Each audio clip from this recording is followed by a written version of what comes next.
नमस्कार मेरे प्यारे दोस्तों, मैं आपके अपने चैनल RWP एकेडमी में आप सभी का स्वागत करता हूं। हम इतिहास की इस क्लास में इससे पहले उत्तर वैदिक काल के बारे में पढ़ा। उत्तर वैदिक काल के जो धर्म था उसके बारे में हमने पढ़ा था, ठीक है। फिर वर्ण व्यवस्था का भी हमने जिक्र किया था। वर्ण व्यवस्था में हमने बताया था कि जो विराट पुरुष के मुख से ब्राह्मण, मतलब ब्रह्मा के मुख से ब्राह्मण, और ब्रह्मा के मुख भुजाओं से क्षत्रिय, और ब्रह्मा के जांघों से वैश्य, और उनके ब्रह्मा के पैर से या फिर विराट पुरुष के पैर से किसकी उत्पत्ति हुई है? तो शूद्र की उत्पत्ति हुई है, ठीक है। और ये भी बताया है मैंने कि यह व्यवस्था कर्म के हिसाब से है, ठीक है। श्रम के आधार पर विभाजित की गई है, ठीक है। तो इसके बारे में हम और जान लेते हैं। ये इन तीन को, ब्राह्मण, क्षत्रिय और वैश्य, इन तीनों को द्विज कहा गया है। द्विज मीन्स होता है वेदों के पढ़ने योग्य जो थे उन्हें हम क्या कहते थे? द्विज कहते थे। तो ये तीन जो हैं क्या हैं?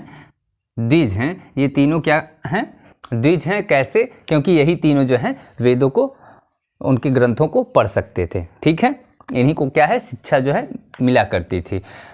और जो शूद्र हैं, ये पहले अब इनके कार्य के भी जान लेते हैं। ब्राह्मण का कार्य, ठीक है, यहीं पे बता दे रहे हैं। ब्राह्मण का कार्य लिख लीजिएगा और यहाँ पे लिख लीजिएगा दान देना, दान लेना, शिक्षा देना और शिक्षा लेना, ठीक है।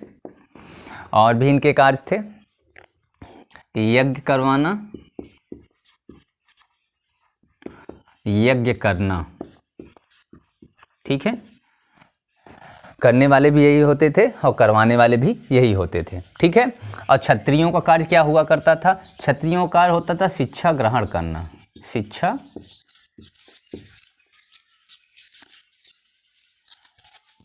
ग्रहण करना, ठीक है। यज्ञ करवाना, ठीक है। ये क्या करते थे? यज्ञ करवाते थे और करने वाला कौन हुआ करता था? ब्राह्मण हुआ करता था, ठीक है। और युद्ध में भाग लिया करते थे, ठीक है। युद्ध में भाग लिया करते थे, ठीक है। वैश्य का काम क्या हुआ करता था? अर्थोपार्जन करना। अर्थोपार्जन मतलब आर्थिक सक्रिया, लिख दीजिए, संक्रिया, ठीक है। और शूद्र का काम हुआ करता था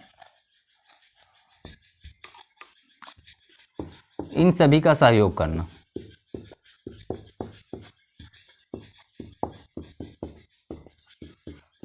इन तीन जो है वर्णों को क्या करते थे? ये सहयोग देते थे, ठीक है।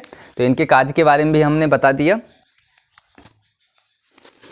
अब हम चलते हैं पुरुषार्थ और आश्रम व्यवस्था पे, ठीक है। पुरुषार्थ कितने होते हैं उसके बारे में भी जान लेते हैं, ठीक है। आप लोग रोक के वीडियो को लिख लीजिएगा, हम आगे चलते हैं, ठीक है। क्योंकि आधे घंटे में काफ़ी कुछ बताना होता है आप लोगों को। आप लोग अपने मेहनत से समझ लीजिए हासिल कर सकते हैं, ठीक है। मैं PDF हो सकता है आज ही रात में डाल दूं, ठीक है। आज रात में मैं प्राचीन भारत के जितने भी पढ़ाना है हमें, उन सब का जो है PDF आपको मिल जाएगा, ठीक है। तो हम चलते हैं पुरुषार्थ पे, ठीक है। पहले पुरुषार्थ, ठीक है। पुरुषार्थ क्या है? पुरुषार्थ जो है मानव का लक्ष्य है, ठीक है।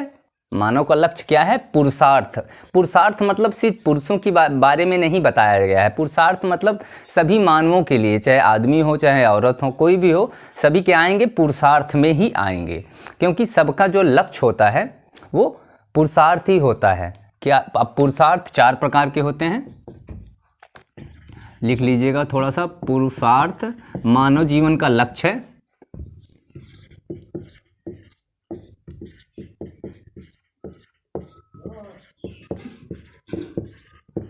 लक्ष्य, पुरुषार्थ 4 प्रकार के होते हैं।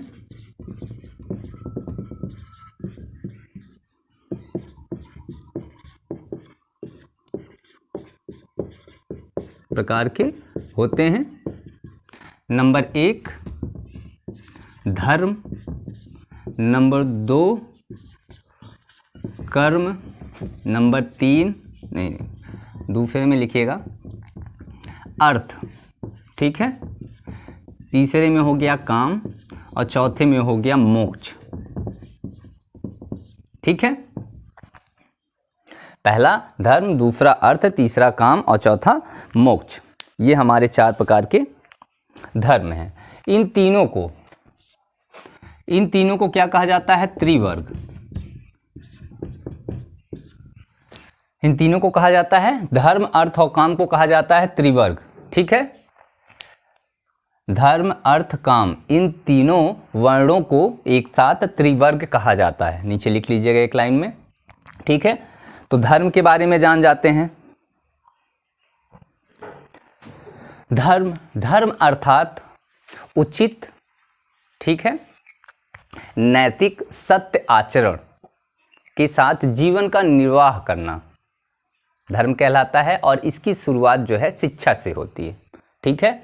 लिख लीजिएगा, इसे लिखना चाहिए तो धर्म में, धर्म अर्थात उचित नैतिक तथा सत्य आचरण के साथ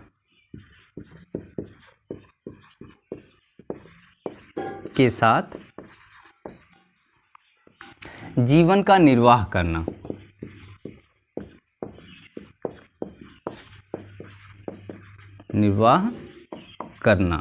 इसकी शुरुआत मतलब धर्म की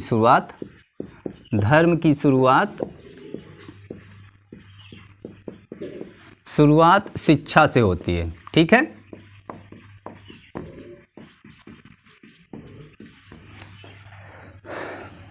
ठीक है, धर्म के बारे में जान गए।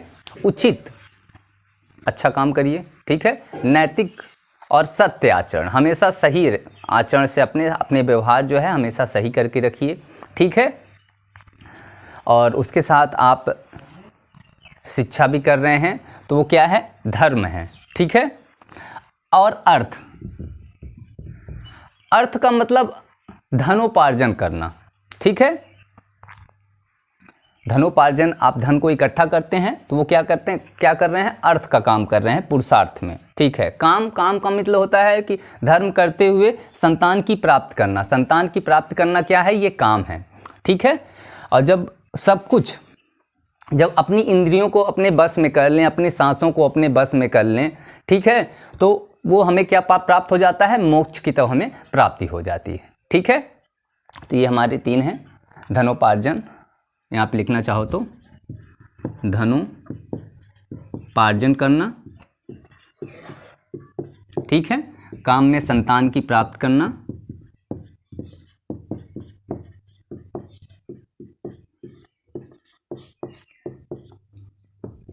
अपनी इंद्रियों को अपने बस में करना,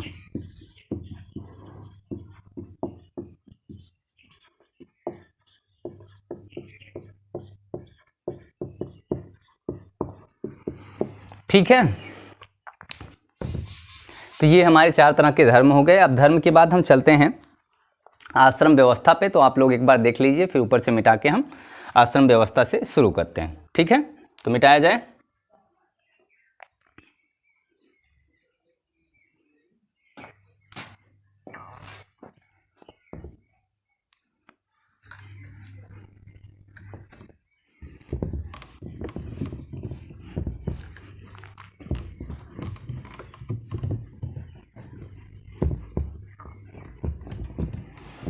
पुरुषार्थ भी हो गया। अब हम चलते हैं आश्रम व्यवस्था पे। आश्रम व्यवस्था, ठीक है। पहली चीज तो छंदोग्य उपनिषद में पहली बार 3 ही आश्रम व्यवस्था की चर्चा की गई है, ठीक है। तो हम आश्रम व्यवस्था में चारों पहले बता देते हैं, फिर नीचे लिखा देंगे, ठीक है। ब्रह्मचर्य, ठीक है, आश्रम भी लिख लीजिएगा नीचे। गृहस्थ आश्रम या फिर गृहस्थ आश्रम भी कहते हैं।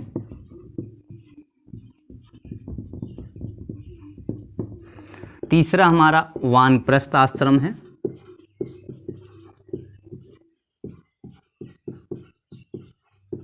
और चौथा हमारा है संन्यास आश्रम।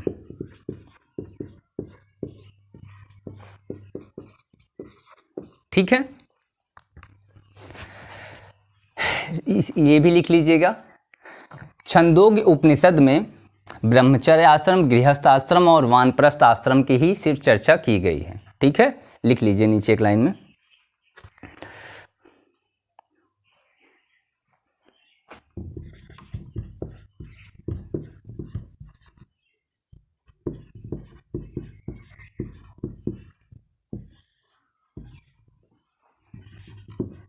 में प्रथम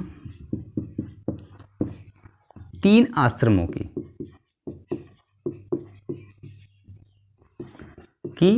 चर्चा की गई है।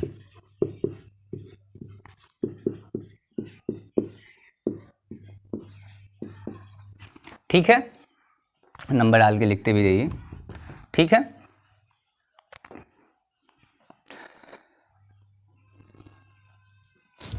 जाबालोपनिषद में पहली बार ऋषि जाबाल जी ने जाबालोपनिषद लिखा है, ठीक है। तो जाबालोपनिषद में पहली बार 4 आश्रमों की जानकारी हमें मिलती है। नंबर 2 करके ये भी लिख लीजिएगा।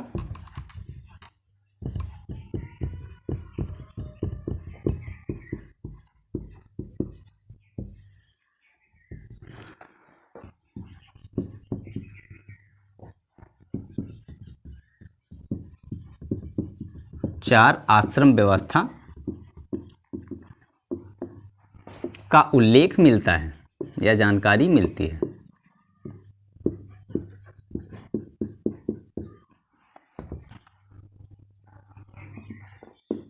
ठीक है,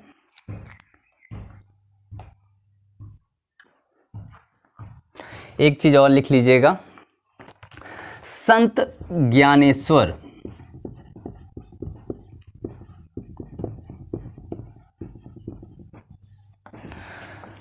एवं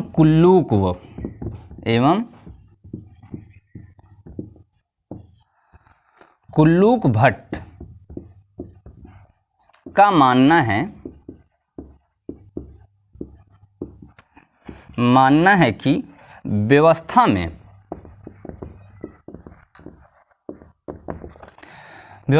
गृहस्थ आश्रम के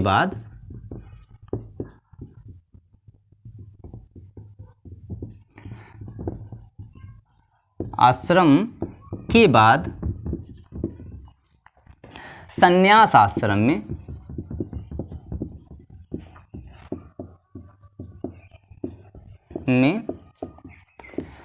प्रवेश कर सकते हैं।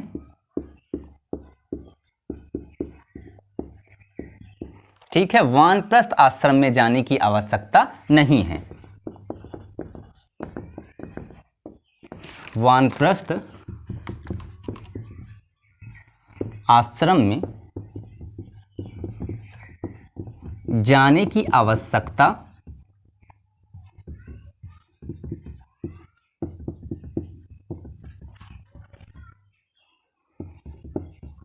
नहीं है।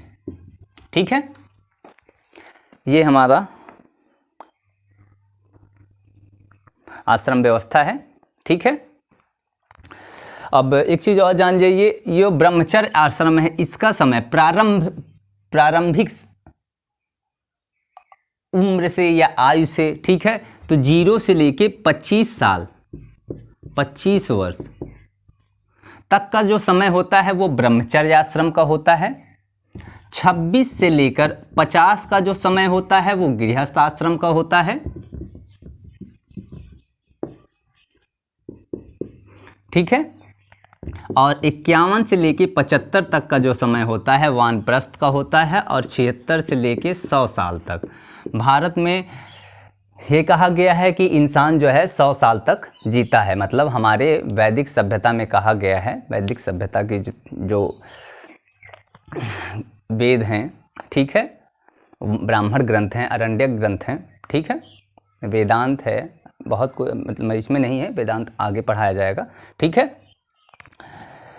तो 100 साल तक जो है हमारे वेदों में बताया गया है कि इंसान जो है एक 100 साल तक जीता है। और उन 100 सालों को जो है पहला जो है व्यवस्थाओं में हम ब्रह्मचर्य आश्रम कहते हैं, ठीक है। हमारा जो प्रारंभिक स्टार्टिंग जो पढ़ाई से है, ठीक है, सबसे ज़रूरी चीज़ हमारी पढ़ाई होती है, इसमें ब्रह्मचर्य आश्रम में सबसे जो बढ़िया चीज़ है तो वो हमारी शिक्षा है, ठीक है।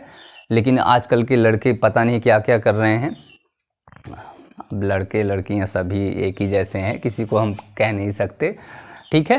तो ये गृहस्थ आश्रम आएगा आपकी लाइफ में, सबकी लाइफ में आता है, आपकी भी लाइफ में आएगा, ठीक है। और आने के बाद फिर आपको पता चलेगा कि ज़िंदगी जो है बहुत बुरी हो जाती है, ठीक है।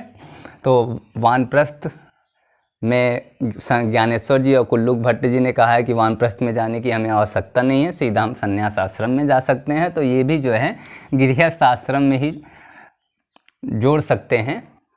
अगर ज़्यादातर लोग जाते ही नहीं हैं तो कोई बात नहीं, ये हमें जाने की ज़रूरत नहीं है। ये जो है उस समय जो है वैदिक सभ्यता थी, ठीक है, उस समय की बात है, ये आज की बात नहीं है, ठीक है। तो हम आगे चलते हैं। कुछ जो यज्ञ हैं उसके बारे में भी मैंने बताया नहीं था, अन्य में जो मैंने बताने के लिए कहा था, तो अन्य में जो है जितने यज्ञ हैं, जो इम्पोर्टेंट यज्ञ हैं उसके बारे में बताया जाएगा। महत्वपूर्ण यज्ञ करके लिख लीजिएगा, ठीक है। मिटाते हैं अब अन्य यज्ञ। यज्ञ के बारे में मैंने 5 यज्ञ के बारे में बताया था, महायज्ञ जो थे, ठीक है, 5 महायज्ञ के बारे में। इससे जो कल की वीडियो डाली है उससे पहले वाले मतलब 31 जो एपिसोड है उसमें देखिएगा, तो उसमें यज्ञ के बारे में, 5 महायज्ञ के बारे में, 3 ऋण के बारे में और 16 संस्कार के बारे में बताया गया है। लेकिन अन्य जो यज्ञ हुए हैं, जो महत्वपूर्ण यज्ञ हैं, उसके बारे में भी हम एक बार बता देते हैं, क्योंकि ये आते रहते हैं क्वेश्चंस पेपर में, ठीक है। पहला लिखिएगा, नंबर 1 सोम यज्ञ,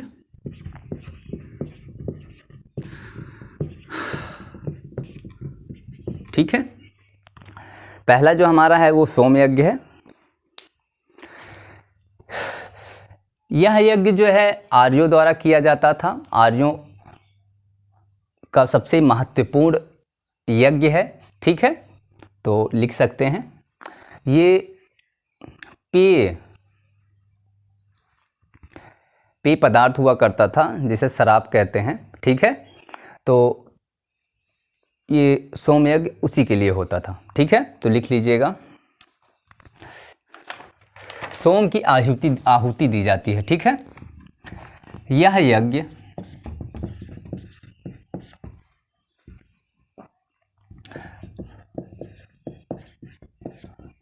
आर्यों का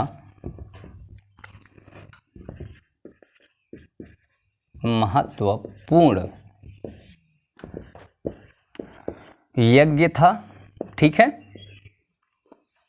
इसमें सोम की आहुति दी जाती थी, इसमें, इस यज्ञ में, ठीक है, या फिर लिख सकते हैं, इस यज्ञ में सोम की आहुति दी जाती थी,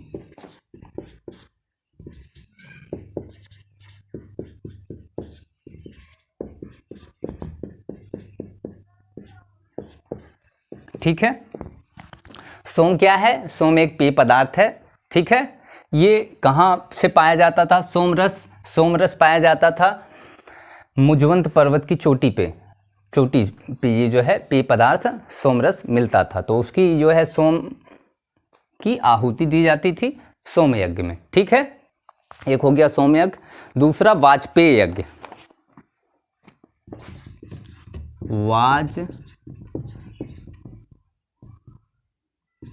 वाजपेय यज्ञ। ठीक है, वाजपेय यज्ञ क्या हुआ करता था, एक घोड़ा छोड़ा जाता था। ठीक है,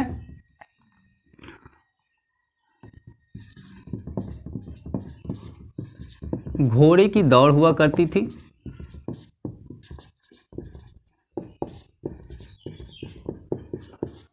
ठीक है, और पृथ्वी की पूजा की जाती थी।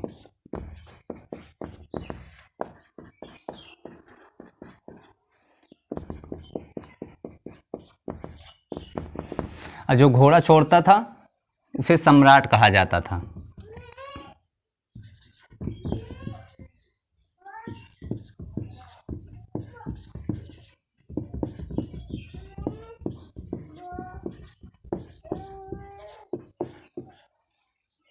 छोड़ने वालों को सम्राट कहा जाता था। यह सम्राट की उपाधि दी जाती थी।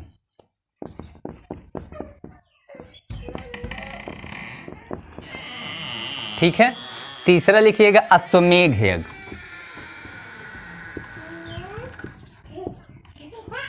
अश्वमेध यज्ञ। अश्वमेध यज्ञ में क्या किया जाता था, ये घोड़ा छोड़ा जाता था और वो जो है घोड़ा हर जगह जाता था। जिस राज्य से वो पार कर जाता था वो राज्य जो है जो घोड़ा छोड़े रहता था उस राजा का हो जाता था। तो ये हर तरफ छोड़ा जाता था। एक बार घोड़ा चलता था तो वो पूरा जो है पूरा भ्रमण करता था। जो घोड़े को रोक लेता था उससे जो है फिर सम्राट का युद्ध हुआ करता था। ठीक है, तो लिख लीजिए इसमें भी थोड़ा सा। किसी शासक का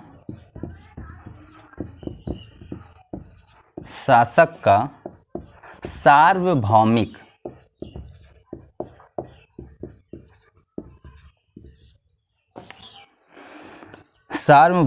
सत्ता का प्रतीक।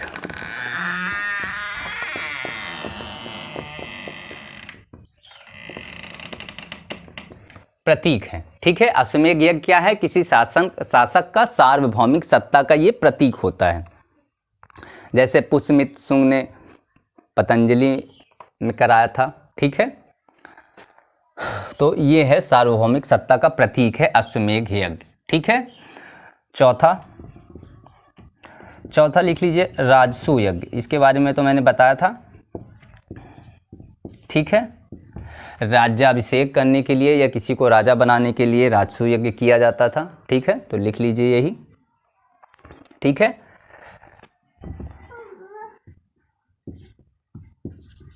राज्याभिषेक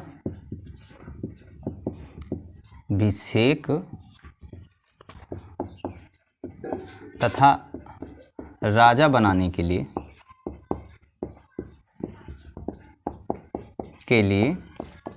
राजसूय यज्ञ कराया जाता था।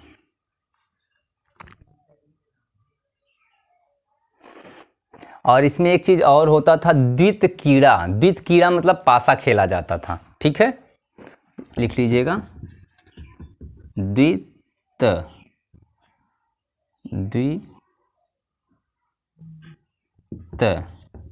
क्रीड़ा। लिख लीजिएगा पासा खेलना, द्वित क्रीड़ा करना। और उसे जो ये पासा जीतता था या एक अंग, द्वित क्रीड़ा क्या है, इसका एक अंग है छोटा सा, द्वित क्रीड़ा भी होती थी। जैसे कि उसमें देखे हैं कि आप दुर्योधन और 5 पांडवों में क्या हुआ था, तो पासा खेल के जो है राज्य को वो ले लिया गया था। ठीक है, तो वही द्वित क्रीड़ा वही है, पासा खेल के राजा बन जाते थे। तब भी क्या हुआ करते थे, ये सम्राट ये भी बन जाया करते थे। ठीक है, राजसूय यज्ञ भी जो करवाता था वो भी क्या होता था, राजा बन जाता था। चलिए पुरुष मेध यज्ञ। ठीक है, 5वां लिख लीजिएगा पुरुष मेध यज्ञ।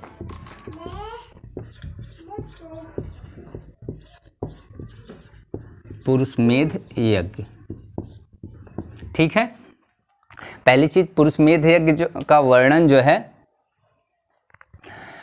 पुरुषमेध यज्ञ का वर्णन शतपथ ब्राह्मण ग्रंथ में इसका वर्णन किया गया है। ठीक है,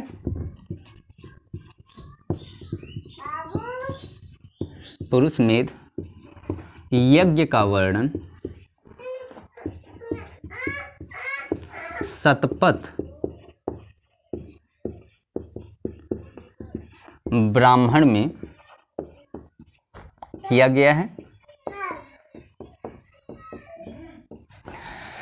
इस यज्ञ में, पुरुषमेध यज्ञ में क्या हुआ करता था, माना जाता है कि उसमें पुरुषों की बलि दी जाती थी। लिख लीजिएगा,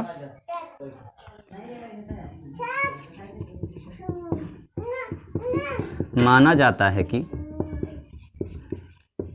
इस यज्ञ में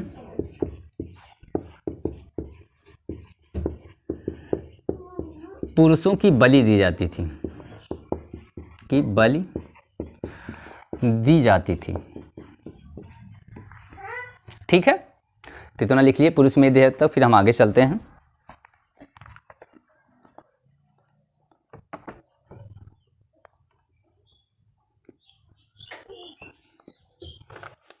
ठीक है, मिटाते हैं, आगे चलते हैं।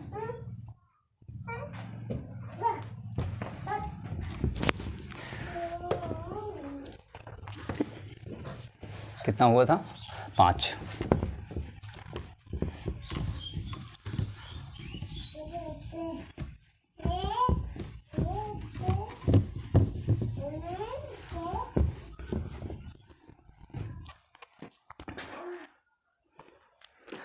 चंद्रायण यज्ञ, ठीक है, लिख लीजिएगा,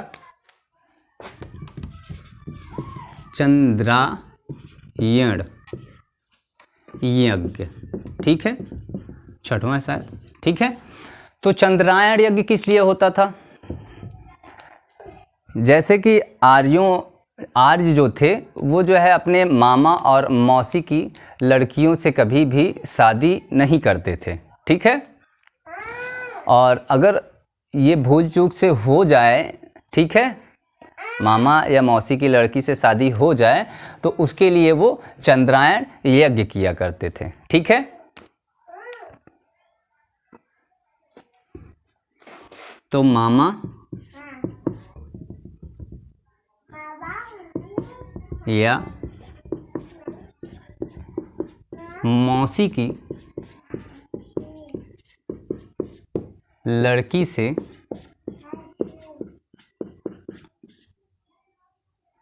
गलती से शादी हो जाए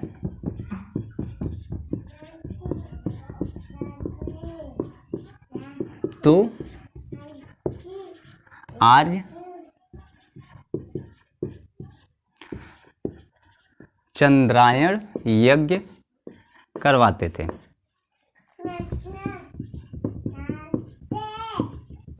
ठीक है, चंद्रायण यज्ञ हो गया।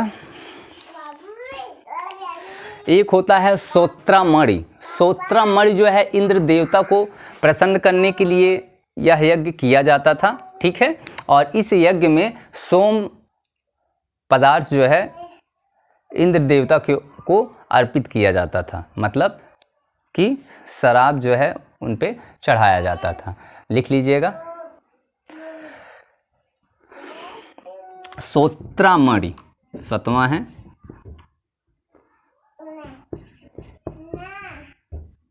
नहीं, श्रोता नहीं,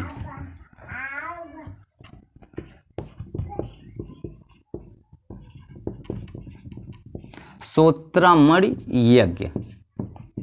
यह यज्ञ इंद्रदेव को प्रसन्न करने के लिए किया जाता था। यह यज्ञ इंद्र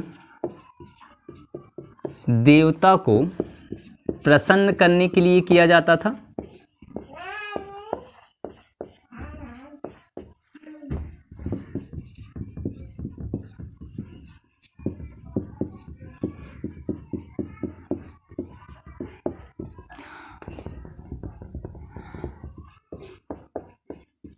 और इंद्रदेव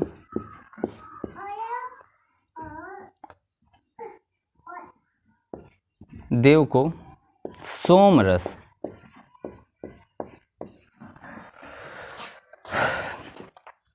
सोमरस अर्पित किया जाता था।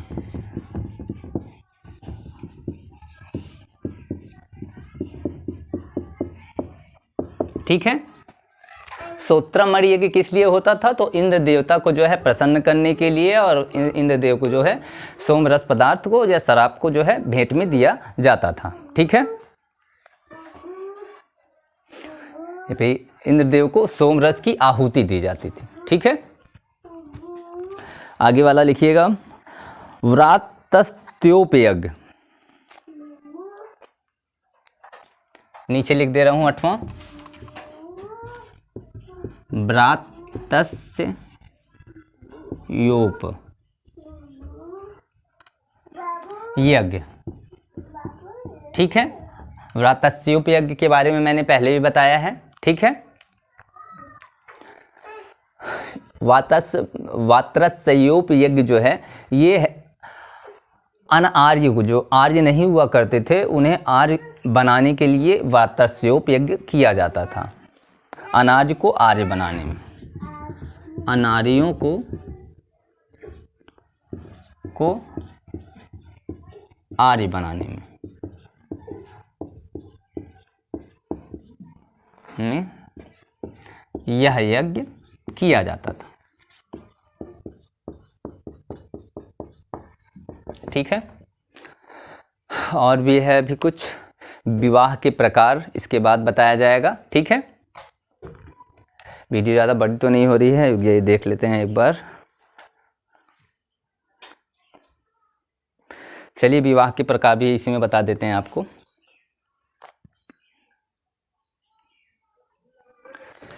नहीं, वीडियो बड़ी हो जाएगी, आधे घंटे के ऊपर हो गए हैं। ठीक है मेरे प्यारे दोस्तों, आज के लिए धन्यवाद।